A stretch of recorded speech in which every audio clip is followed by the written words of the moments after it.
We have divided the Gospel of John into four sections. The first one were in the power of the Word, especially the way the author introduced his Gospel in a philosophical way.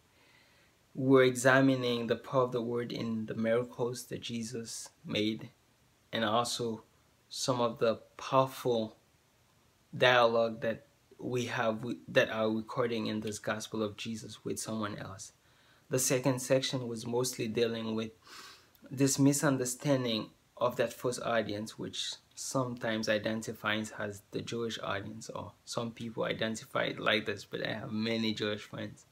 I don't want to say it like this. Even all the miracles that Jesus did, even all the teaching they have heard from him,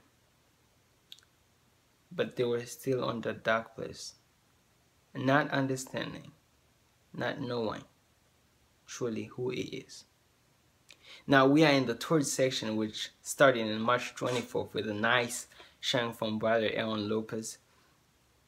Thank you for sharing, man. A good friend of mine.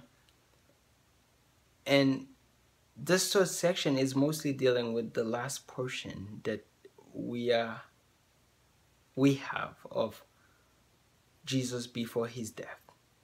So we sort of reading the last action of Jesus, the last teaching and the last miracles that he made before his death, or before his way to be crucified.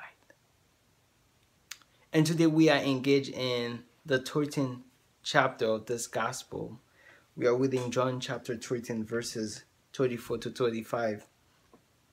It reads like this: "A new commandment I give to you, that you love one another, as I have loved you, that you also love one another. By this all will know that you are my disciples, if you have love for one another." So Jesus is quite telling them that the way that people will know that you're my disciples, because I will be gone, is through your love for one another. And I think this one another doesn't just has to do with the disciples or within that circle in between the disciples, but it's much broader. It's to everyone else. Everyone outside of the box will know that we are the disciples of Jesus through our love for one another. What's quite powerful in my own examination is the one who said these words, is that he does not just give them that command to go do, but if we're examining the life of Jesus, we see the fulfillment of this love in his life first. And what's powerful when we're examining these things is that we find two things. First of all, they are not impossible, that because he himself loved it, others, and from himself we quite see this divine nature of God. And second is that we see the standard of loving, this how should we love one another. What a great example from Jesus in telling it to us. I do believe that this is a powerful message, even to those that are familiar with this passage or could make a much better interpretation of it. But even as a reminder, it's important. I think a lot of time we step out from this idea of showing love, and what people see from us mostly, from us Christian, it's mostly this idea of judgmentalism, hypocrisy, selfishness. I think it's a reminder that it's only through love that people will know that we are of Christ, that we are from Christ, that we are the Son of Christ, that we are his disciples.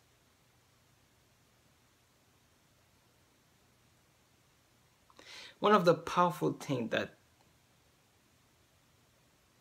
the author have impacted in my early understanding of Christianity is that to be Christian is not telling people that you are a Christian, or to preach, oh, I'm a Christian, or to preach others to become a Christian. But it has a lot to do from your behaving, from your own ways of reacting around others. Can they themselves see that you are a Christian without you saying it? But to be honest with you, this command, it's very difficult to love one another. There is a challenge that's set beneath us, is to think of someone that you don't like. Every time you say it, you're like, oh, wow, man. And for you to pray for that person, to pray for the success of that person, and also for you to pray to God to give you courage to behave in a more loving way, not only to that person, but to many others. By this, all will know that we are the disciples of Christ. When I think you got it. Have a blessed day, my friend.